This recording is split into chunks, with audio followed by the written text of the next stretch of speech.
कि अब क्या कहना, अब क्या सुनना, अब तो बारात लेकर आएंगे तभी वार्तालाप करेंगे कि नहीं नहीं प्रभु, कि क्यों, कि अब कुछ दोगे नहीं, कि हम क्या दें, वरदान दे तो दिया, कि वरदान तो दे दिया, मैंने तुम्हें जिस प्रकार से, जैसे मैंने तुम्हें पाने के लिए तप किया है वैसे ही तुम भी तो कुछ करो हमें पाने के लिए, सूखे सूखे पालोगे हमें महाराज, भाई तुम भी कुछ प्रयत्न करो। कि तो क्या करें, कि करोगे क्या, तुम भी कुछ लीला करो। कि तो ठीक है, हम जन कल्याण करने के लिए आएंगे, जब हमें समय मिलेगा तब हम जन कल्याण करने के लिए आएंगे धरा पर। कि ठीक है, अब वो जन कल्याण कब हो कब न हो ये कुछ पता नहीं। आगे वर्णन आता है कि एक माता था जिनके के परिवार में मात्र एक पुत्र था। कौन था, मात्र एक पुत्र, और पुत्र भी छोटा था, कोई 10-12 साल का। धन का अभाव था घर में, और धन का ही क्या, खाने पीने की सभी सामग्रियों का धन का अभाव था। अब होता क्या है महाराज कि एक शिवलिंग था, शिवलिंग देवाधिदेव महादेव का, वहां पे ब्राह्मण कुछ पूजा अर्चना कर रहे थे, और पूजा अर्चना करके जाने को हुआ, तभी वो जो बालक था वो आया, और वहां पे लगे हुए थे क्या, कि ये आपके पपीते।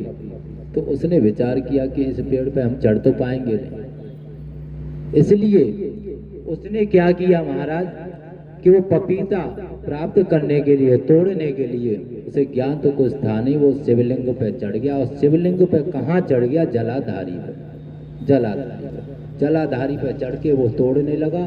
जैसे ही वो टूटा, हाथ में तो आया नहीं, महादेव पे फूट गया। अब महादेव पे फूट गया, महादेव बोले बड़ा विचित्र आदमी है ये, बहुत अच्छा आदमी है, खुद को भी चढ़ा दिया, पपीता भी चढ़ा दिया।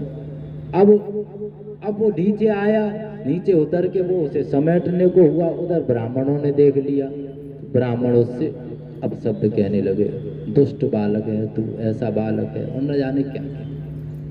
महाराज ब्राह्मण चले गए, कुछ ब्राह्मणों ने 2-4 उसमें लगा भी दिया। बालक रो रहा था बेचारा, निर्धन, क्या करे, कोई था नहीं परिवार में। बालक रो रहा था, जो पपीता फूट गया था थोड़ा सा बचा हुआ था, उसे शिवलिंग से नहीं लिया उसने, अज्ञानता थी, उसे क्या मालूम शिवलिंग है क्या है क्या नहीं है, अज्ञानता थी। वहां पे चींटे लग रहे थे शिवलिंग पे, तो उसने जो धरती पे गिर गया था वो ले लिया। उसने क्यों लिया कि यहाँ पे ये चींटे खा रहे हैं, चलो चींटों को खाने दो, धरती से ले लूंगी, इसमें धूली तो लगी है, पानी से धो लेंगे, खा लेंगे, माँ भी खा लेगी, हम भी पा लेंगे, लेके चल दिया। अब महाराज देवाधिदेव महादेव प्रसन्न हुए कि ये बहुत अच्छा भक्त है, देखो प्रसाद के रूप में नीचे से लेके जा रहा है, खुद भी चढ़ गया, प्रसाद भी चढ़ा दिया, और प्रसाद भोग चढ़ाने के बाद प्रसाद लेके जा रहा है, तो प्रसाद भी नीचे से लेके जा रहा है, ऊपर से लेके नहीं जा रहा है, बड़ा अच्छा है। तुरंत प्रकट हो गए महाराज, प्रकट हो गए, नाना प्रकार के उसे फल दिए, प्रसन्न हुए। अब उसने कहा, देवाधिदेव महादेव प्रसन्न हुए, तो उसने कहा कि आप कौन हैं, कि मैं तो संत हूँ, चलता फिरता रहता है, कोई चीज चाहिए तो बता देना। महादेव बता देना, उन्हें क्या है। बोले कि हाँ चाहिए, काम कर सकते हो कि बताओ। कि हमारी माँ कहती है माँ वहाँ आएगा, पैसे लाएगा, धन लाएगा, लेकिन माँ वहाँ आता ही नहीं, 2 साल हो गए देखते देखते। कि अच्छा कि हाँ, कि ठीक है, तुम्हारा मामा आएगा, 2-4 दिवस बाद आएगा, अवश्य आएगा। देवाधिदेव महादेव महाराज मामा बन के जाते हैं और खूब लाड़ लड़ाते हैं उसकी माँ से और अपने भांजे से। उसकी माँ समझ जाती है और वो कहती है एकांत में कि प्रभु ये लीला वो पुत्र नहीं जानता, मेरा वो ज्ञानी है, किंतु जिसने अपने भाई को 8 वर्ष पहले खो दिया हो, उसके सामने फिर ये माया किस काम की। अपने वास्तविक रूप में आइए। जब महादेव अपने रूप में आते हैं, उस बालक का नाम था सुकर्ण। बोलो सुकर्ण महाराज की ये शोकर्ण एक ऐसा पात्र है जो कि अपने मामा के विवाह में दोनों में जाता है और बड़े ही प्रसन्नता के साथ जाता है।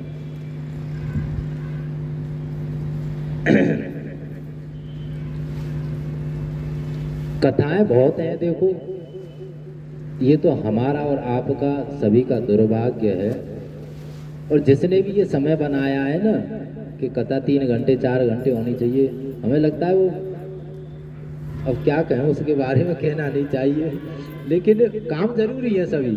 लेकिन हम तो ये कहते हैं, देखो कि ये जो समय रखा गया है, ये दिन की बजाय रात का रखा जाए, बड़ा अच्छा, उससे लाभ है। क्यों? देखो, जितना सिस्टम ये साउंड का लगाया जाता है, उससे 90% साउंड कम हो जाता है, पहली चीज, ठीक है ना। दूसरी चीज, वास्तविक भक्त जो है वही आता, दिखावटी भक्त कोई नहीं आता रात को। बोलो, आता कोई नहीं आता। अरे सो, और अधिकांश ऐसा भी होता कि वास्तविक जो भक्त है ना, उनमें भी कमी होती जाती, स्तर नीचे होता जाता है, क्योंकि सुबह ड्यूटी जाना है, दुकान भी खोलनी है, सारी चीजें होती हैं। देखो, सती विवाह, ध्यान लगा के श्रवण करना, सती विवाह जो होता है उसमें एक प्रसंग आता है। प्रसंग क्या आता है सती विवाह का?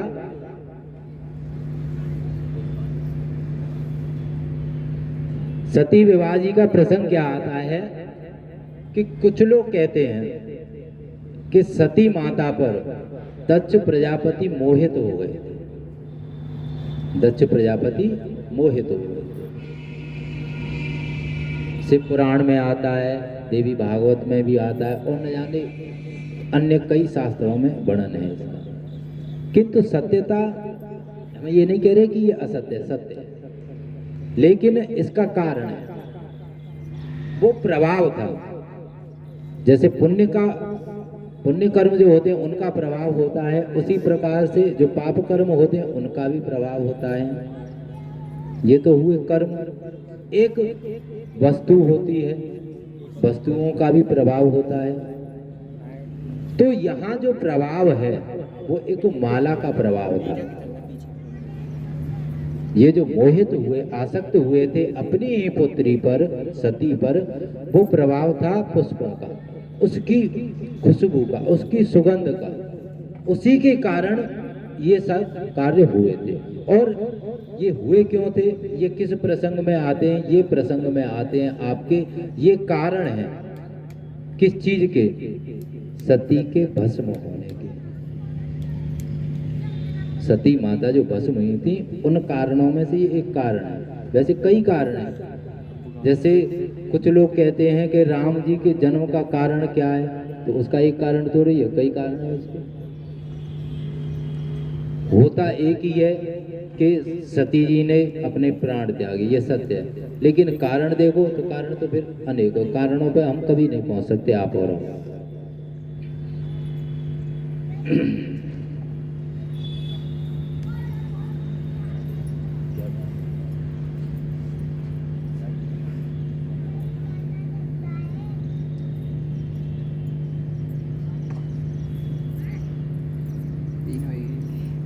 आगे देखो, कुछ एक संकीर्तन कर लें, और संकीर्तन करने के बाद में थोड़ा सा आगे बढ़ेंगे हम, और पुनः फिर शिव और माता सती का विवाह की ओर प्रस्थान करेंगे। शिव महापुराण की पावन पोथी, ये महाकाल वन की 84 महादेव कथा जो है, कल से पूर्ण रूप से 12 बजे से ही चलेगी, जिसका कि समय 12 बजे से तो है, लेकिन कब तक है ये हमें नहीं पता। ये तो आज का जो समय है, ये माता सती और शिव के मिलन का समय है, विवाह का समय है। कल की जो कथा आएगी उसमें 84 महादेव वर्णन, 84 महादेव वर्णन के तदुपरांत कुछ और अवतार लिए जाएंगे। ये जो कथा है आप ये विचार रखो कि 84 महादेव बने हैं, 84 महादेव नहीं, इसमें और भी वर्णन आएंगे। क्योंकि इस कथा में हमने मात्र एक ही चीज पे फोकस किया है, और वो चीज क्या है कि महादेव की अधिक से अधिक लीलाएं आपको ज्ञात कराना, श्रवण कराना, अधिक से अधिक कथाएं। तो शिव महापुराण की देखो आपने कई बार श्रवण की है, आपसे ज्यादा हो सकता है और हो नहीं सकता, ये पक्का है, हमसे ज्यादा आपको आती होगी, हमें मालूम है। हमें नहीं पता है मिश्रा जी ने कैलों को बताई, लेकिन आपको तो ये भी पता होगा हरी मिर्च क्या बताई, आपको तो ये भी पता होगा। तो कहने का आशय यही है, देखो कि हमें सिर्फ और सिर्फ हमारा एक ही प्रारंभ से ही, हमारा जब से हमें इस उसने हम क्या आए मतलब उसने हमें अपनी शरण में लिया, उसी समय से हमारा सदैव एक ही भाव रहा है कि जब इसने लिया ही है। देखो प्रसन्नता कब होती है, हम अध्ययन करें, परीक्षा दें और फिर हम सफल हों तो हमें प्रसन्नता होगी। लेकिन दूसरी ओर अध्ययन हम करें नहीं, परीक्षा हम दें नहीं, चलो इन चीजों को भी छोड़ो, सबसे खासियत क्या है, सबसे अच्छी बात कि हम प्रवेश ही न लें किसी स्कूल या कॉलेज में, परीक्षा देना, सफल होना वो तो एक अलग चीज। हम परीक्षा देने का वो तो मतलब ही नहीं है, जब हम प्रवेश ही नहीं ले रहे हैं किसी स्कूल या कॉलेज में, फिर भी हमें जो प्रधानाध्यापक है, प्रिंसिपल है, वो आके ये कह दें कि ले ये रही तेरी डिग्री, तू हो गया पास, तो बताओ कितनी खुशी होगी। उससे ज्यादा किसी को खुशी हो सकती है? नहीं हो सकती। तो हम तो उन्हीं में से हैं महाराज, हम उन्हीं में से हैं, और सीधा सिद्धांत है। सबसे अच्छा भंडार है हमारा तो जीवन का कि पकी पकाई खेती मिली है, हमें तो पकी पकाई खेती मिली है, बोए जा रहे हैं, काटे जा रहे हैं, खाए जा रहे हैं, पिए जा रहे हैं, मस्त रहे। हम नहीं पढ़ते उस चक्कर में, करे महाराज ऐसे करो कि वैसे, काय को करो, जैसी इच्छा होगी वैसे करेंगे।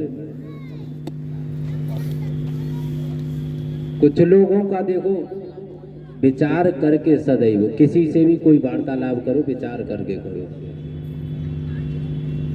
ये श्रेष्ठता का भाव नहीं होता है।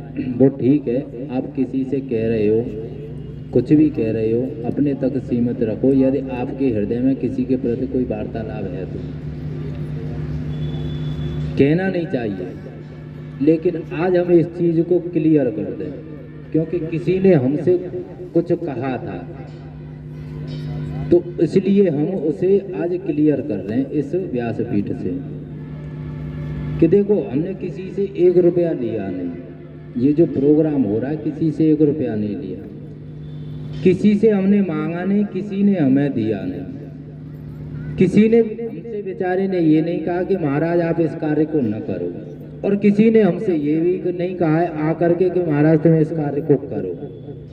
ध्यान से सुनना, किसी ने हमसे कहा भी नहीं है कि ये कार्य करने के लिए, और किसी ने हमसे मना भी नहीं किया, दोनों ही बातें हैं। अर्थात जो भी कर रहे हैं हम अपनी श्रद्धा से कर रहे हैं, हम अपनी श्रद्धा से कर रहे हैं। वो आपका भाव था, आपकी श्रद्धा थी, आपका हमने मन देखा, इसलिए आपके क्षेत्र में कर रहे हैं, या फिर आप ये कहो कि आपके दरवाजे पे कर रहे हैं। आपका यदि हमें भाव नहीं दिखाई देता तो ये आवश्यक नहीं था कि यही होता, या फिर हमारी बात छोड़ो उसकी बात ले लो, उसको मंजूर था इसलिए यहाँ कर रहे हैं, वो आप कुछ भी सोच सकते हो। लेकिन बात यहाँ से प्रारंभ हुई कि अरे ऐसा एक दिन का यजमान बनने का क्या मतलब है, और मतलब है भी तो उसके लिए शुल्क की क्या आवश्यक है। तो देखो महाराज ये बात सत्य है कि धन सब कुछ नहीं है। अब ये तो आप सभी को पता है कि ये जो धन हम लगा रहे हैं यहाँ पे, चाहे 5,000 लगाया या 50,000 लगाया, देखो बुरा लगे हमें विदा में दे के जाना, तुम्हें सौगंध है हमारी, हमारा कोई शब्द बुरा लगे तो विदा में हमें दे के जाना कि ये लो जेब खाली रखी है हमारी, हम उस शब्द को अपने को लेके चले जाएंगे, ठीक है। तो कहने का अर्थ क्या है कि देखो, जो भी धन लग रहा है वो ये घर से तो लगाया नहीं हमने, ये धार्मिक कार्य से ही आया था, धार्मिक कार्य से आया था, धार्मिक कार्य में ही हमने लगाया, धार्मिक कार्य से आया, धार्मिक कार्य में लगाया। अब जैसे कि मान के चलो धार्मिक कार्य से आया, धार्मिक कार्य में लगा, अब धार्मिक कार्य में लगा करके फिर हमें कोई प्राप्ति न हो तो फिर आगे हम कहीं कर लेंगे अपनी इच्छा से? आप बताइए। दूसरा रूप, लोग कहते हैं कि कलिकाल में अंत हो जाएगा धर्म का, पंडित अपना धर्म छोड़ देंगे। काय को छोड़ देंगे धर्म? आपसे पूछ रहे हैं, आप कोई नौकरी कर रहे हो या कोई बिजनेस कर रहे हो, आपको दिन रात चौगनी कर रहे हो उसमें तरक्की, तो आप उसे छोड़ोगे धंधे को? नहीं छोड़ोगे ना। अब उसमें आपके पड़ जाए लाल तो क्या करोगे? उसे दूसरा धंधा देखोगे? नहीं देखोगे। वही हाल यहाँ ब्राह्मणों के लिए है। क्यों?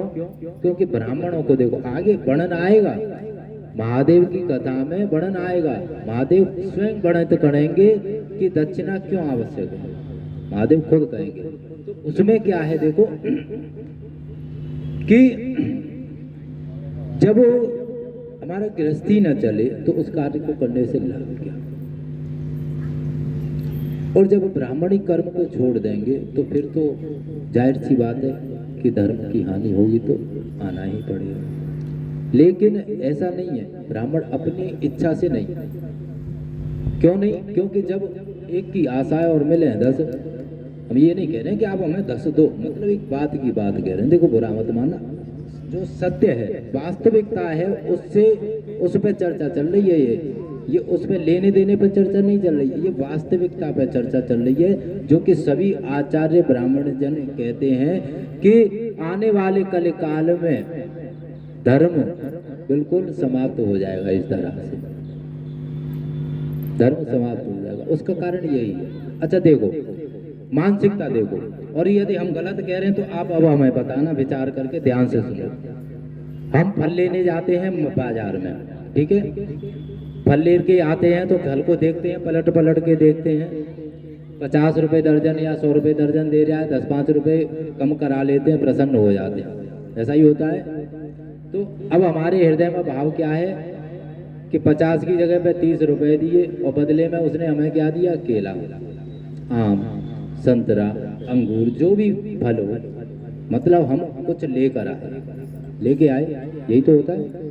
लेकिन पूजा पाठ में क्या होता है, धार्मिक कार्यों में क्या होता है, यहाँ पे जो कराने वाला होता है वो मात खा जाता है। और ये सत्य है, जो धार्मिक कार्य कराता है, जो अनुष्ठान कराता है, वो 100 में से मात्र 5% ही पुण्य कर्म अपने ले पाता है, बाकी के 95% तो इधर उधर ही डाल देता है, ले ही नहीं पाता, वो ग्रहण ही नहीं कर पाता, 5% ही ले पाता है, बाकी का 95% कहाँ रह जाता है? वो 95% इधर उधर ऐसे रह जाता है। दक्षिणा क्या आया? भाग, समय। अब दक्षिणा के समय में देखो, वहां पे हमने फल लिए थे तो उसे कुछ पैसे कम करके दे दिए, तो हमारे हृदय में ये भाव था कि हमने ये फल लिए। अब यहाँ पे कोई व्यक्ति आए और 10 रुपए चढ़ा जाए तो सत्य बताओ, उसे बेचारे क्या लेके जा रहे हैं भैया? लेके तो जा नहीं रहा, खाली हाथ जा रहा है। प्रसाद है, प्रसाद भी तुम अपनी जेब से दे नहीं रहे हो, भक्तों का ही तो प्रसाद है। वास्तविकता है या नहीं? और इस बात को स्वयं देवादिदेव महादेव भी कहते हैं कि कहते हो तुम नारायण के सम्मुख में तेरा तुझको अर्पण, क्या लागे मेरा, और खा खुद जाते हो। अजीब भक्त हो, तो भगवान से कह रहे हो कि तेरा तेरे लिए और खुद खा रहे हो, अपने संबंधियों को खिला रहे हो। इसीलिए कहते हैं कि मुझे तो भैया तुम ये घास कूड़ा ही दे दिया करो, उसी से प्रसन्न, मत लेके आना मेरे लिए। तो कहने का आशय ये है देखो कि मनुष्य के हृदय में 100% में से 100% में से मात्र 1% कोई ऐसा व्यक्ति होगा जो कि कोई धार्मिक अनुष्ठान करा रहा है, धार्मिक कार्य करा रहा है, तो वो ये दक्षिणा देते समय ये अपने भाव रखे, ये विश्वास रखे कि इसका पूर्ण फल मुझे प्राप्त हो। और जिसके हृदय में ये भाव नहीं होता है उसे फिर वो पुण्य फल मिलता नहीं है, प्राप्त नहीं होता उसे। या जैसे कि दक्षिणा पे चर्चा चल रही थी, जैसे कि दक्षिणा दी जा रही है और दक्षिणा के भी कई प्रकार, दक्षिणा के भी प्रकार कहे गए हैं शास्त्रों में। दक्षिणा कैसी होनी चाहिए, कैसी नहीं होनी चाहिए, वो महादेव जब वर्णित करेंगे, जब हो सकता है उसमें आएगा, हो सकता है क्या आएगा। तो कहने का आशय यही है कि सभी चीजों का देखो शास्त्रों में वर्णन दिया गया। अब आगे यहाँ हम ये जानना चाहेंगे महाराज कि सती विवाह जो आज किया जाएगा उसकी कुछ रूपरेखा है या नहीं है। मुकेश जी को मंच पर बुलाना चाहेंगे।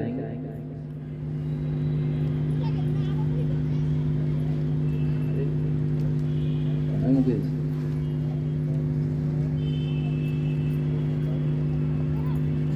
फोन करो मुकेश जी को, कहाँ है? तो एक